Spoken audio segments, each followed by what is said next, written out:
আজ আমরা পড়ব আংশিক পাতন। এই আংশিক পাতনটা ব্যবহার করা হয় ভিন্ন ভিন্ন স্ফুটনাঙ্ক বিশিষ্ট দুই বা ততোধিক তরলের মিশ্রণকে পৃথক করার জন্য।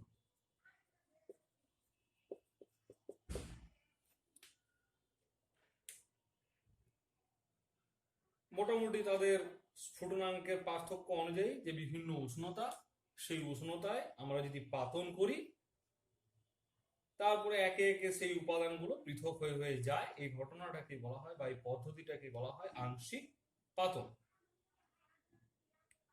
মোটামুটি এই মিশ্রণীয় যে তরল, তাদের স্ফুটনাঙ্কের পার্থক্য মোটামুটি যদি 25°C এর মধ্যে থাকে, যদি আর কি, মানে মোটামুটি 15°, 20° এরকম ধরনের যদি পার্থক্য হয়, মানে 25°C নিচে যদি এই স্ফুটনাঙ্কের পার্থক্যগুলো থাকে, সেক্ষেত্রে আমরা এই আংশিক পাতন ব্যবহার করি। এখানে পাতনের মতোই, পুরো অ্যারেঞ্জমেন্টটা পাতনের মতোই। সেখানে যে পাতন পাত্র, লিভিক কন্ডেন্সার, পাতন পাত্রের সঙ্গে একটা বিশেষ আংশিক পাতন স্তম্ভ যুক্ত থাকে। আমাদের এটা যদি স্ট্যান্ড, এই স্ট্যান্ডের সাথে একটা আংশিক পাতন স্তম্ভ, এইটা স্ট্যান্ড দিয়ে লাগানো থাকছে ক্ল্যাম্পের সাহায্যে, এবং এইখান থেকে নলের সাহায্যে পাতন ফ্লাক্স, যেটার মুখে কর্কের ছিপি লাগানো আছে, সেটার মধ্য দিয়ে এটা লাগানো থাকে।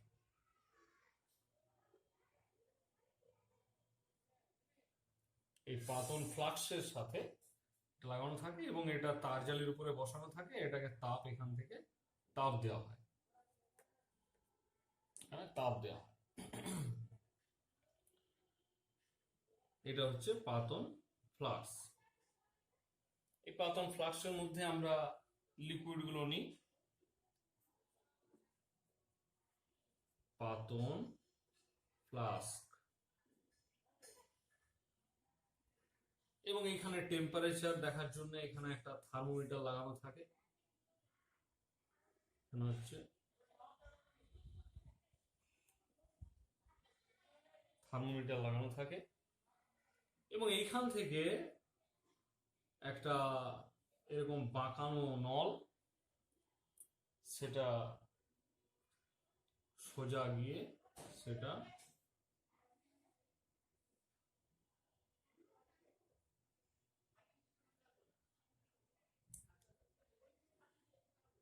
ঠান্ডা করার ব্যবস্থা রাখতে হয়, এবং সেটা গিয়ে লাস্টে গ্রাহক পাত্রে জমা হয়।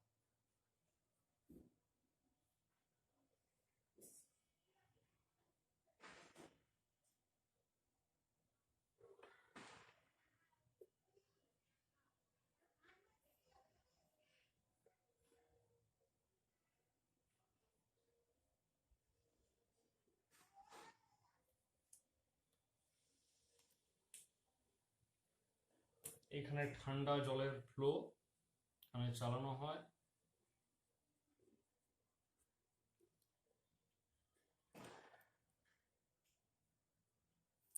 আর এইখান দিয়ে গরম জল বেরিয়ে যায়।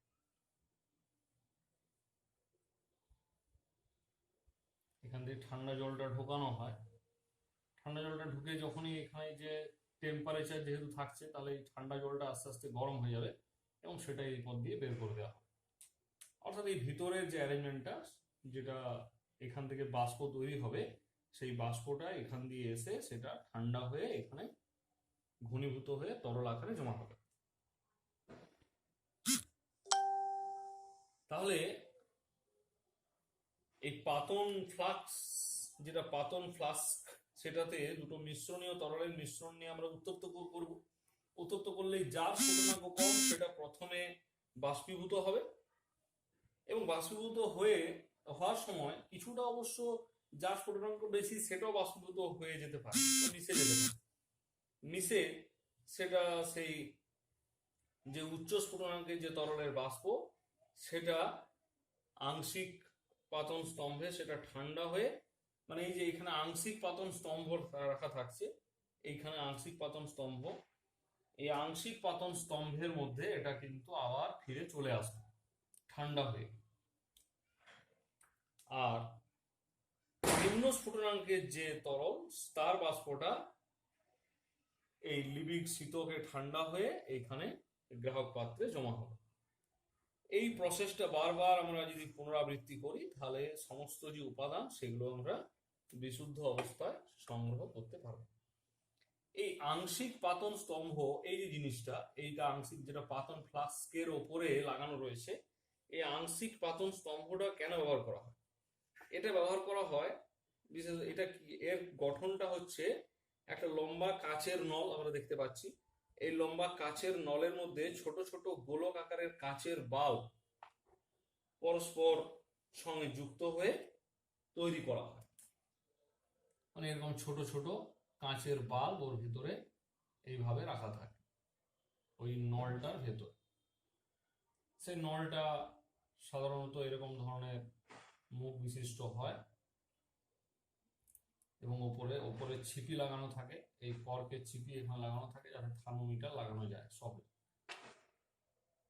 এখানে ছিপি লাগানোর ব্যবস্থা থাকে থার্মোমিটার লাগানোর জন্য।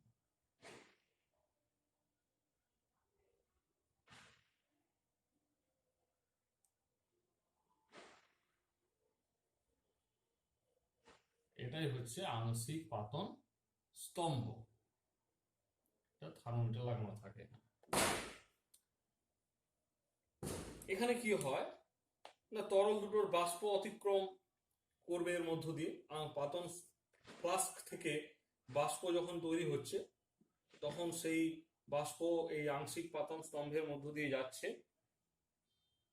এবং বেশি তলের ক্ষেত্রে সংস্পর্শে আসার সুযোগ পাচ্ছে। অর্থাৎ অনেকগুলো গোল গোল, যেহেতু কাঁচের বলের মতো বা কাঁচের ছোট ছোট গোলক আকারে রয়েছে, মার্বেলের মতো স্ট্রাকচার অনেকগুলো রয়েছে, তাহলে সেখানে খুব তাড়াতাড়ি সেটা ঠান্ডা হতে পারে।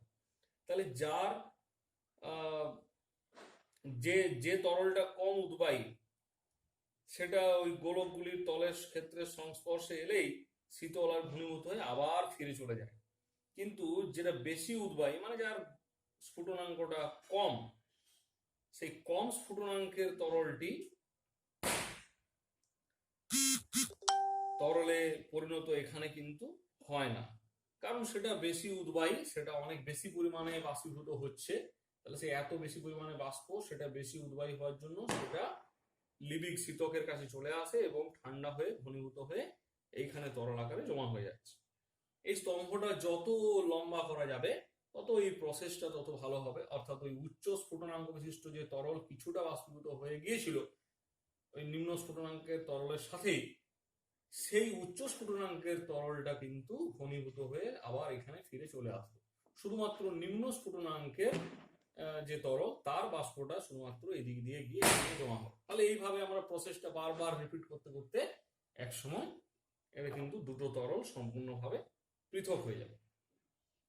এই প্রক্রিয়াটা আমরা ব্যবহার করি পেট্রোলিয়ামের জন্য। পেট্রোলিয়ামের যে আংশিক পাতন, সেখানে 25 ডিগ্রি সেলসিয়াসের কমে যদি পাতন করা হয় তাহলে আমরা পেট্রোলিয়াম গ্যাস পাই।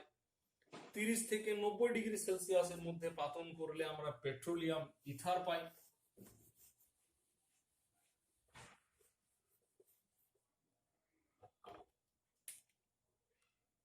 90 থেকে 120 ডিগ্রি তে পাতন ঘটালে পেট্রোল পাই বা গ্যাসোলিন পাই। তাহলে 25 ডিগ্রি সেলসিয়াসের কমে আমরা পেয়ে যাব পেট্রোলিয়াম গ্যাস। 30 থেকে 90 পর্যন্ত পাবো, পাতন ঘটালে পাবো পেট্রোলিয়াম ইথার। 90 থেকে 120 রেঞ্জে পাবো পেট্রোল বা গ্যাসোলিন। 120 থেকে 150 ডিগ্রি সেলসিয়াসে পাবো বেঞ্জামিন 150 থেকে 240 ডিগ্রি সেলসিয়াসে আমরা পাবো কেরোসিন।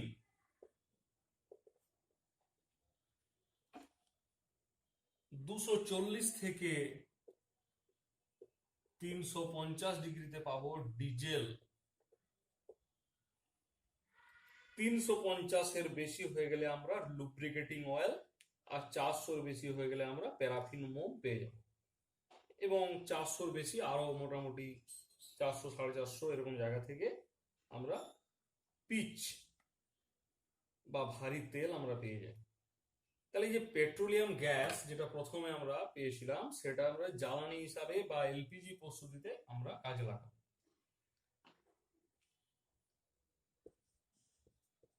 এখানে বেশিরভাগই অল্প বিস্তর সবই জ্বালানি হিসাবে ব্যবহার করা হয়, তাই এটা একটা কমন ইউজ, প্রত্যেকেরই একটা কমন ইউজ হচ্ছে জ্বালানি হিসাবে। এই পেট্রোলিয়াম ইথারটা আমরা ব্যবহার করি বার্নিশ এবং রবার শিল্পে। বার্নিশ ও রবার শিল্পে। আবার পেট্রোল জ্বালানি, বেঞ্জামিন ড্রাই ওয়াশ করতে ব্যবহার করা হয়। ড্রাই ওয়াশ মানে জামা কাপড় গুলো শুকনো ধুতে ব্যবহার করা হয়।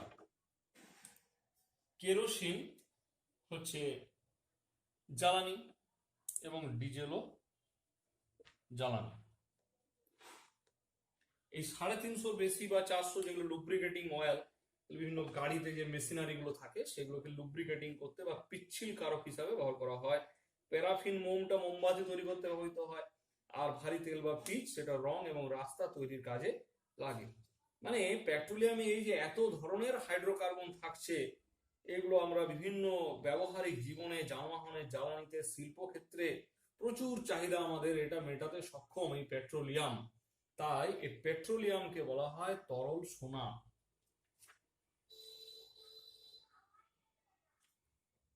এই আংশিক পাতন যে পদ্ধতি, এই পদ্ধতির আরেকটা গুরুত্বপূর্ণ ব্যবহার রয়েছে।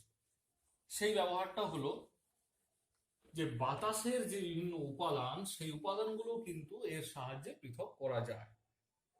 কিন্তু সেই বাতাসটাকে তরল বায়ু হতে হবে, তার জন্য প্রথমে চাপ দিতে হবে। প্রথমে চাপ প্রয়োগ করে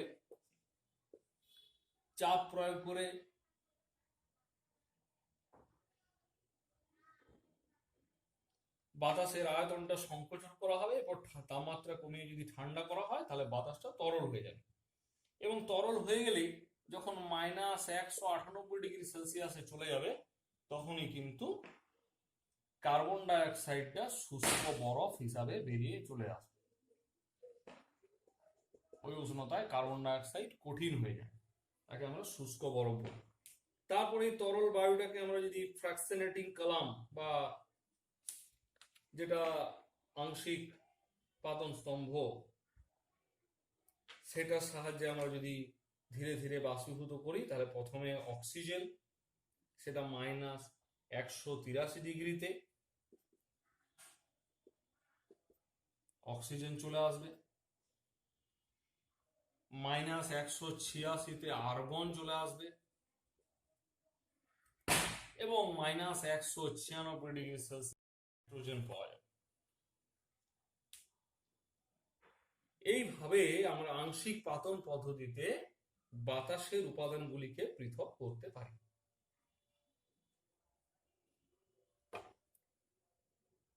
এছাড়া যে কাঠের অন্তর্ধূম পাতনের ফলে যে প্রাপ্ত পাইরোলিসনিয়াস অ্যাসিড, সেটাকেও আংশিক পাতনের সাহায্যে অ্যাসিটোন এবং মিথাইল অ্যালকোহলকে পৃথক করা যাবে।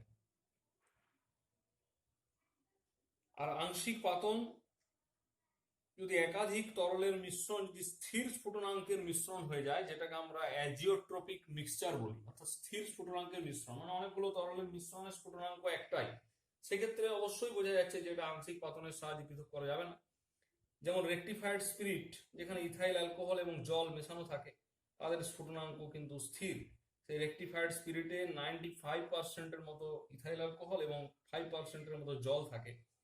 এর বয়লিং পয়েন্ট বা স্ফুটনাঙ্কটা কিন্তু স্থির হয়ে যায়।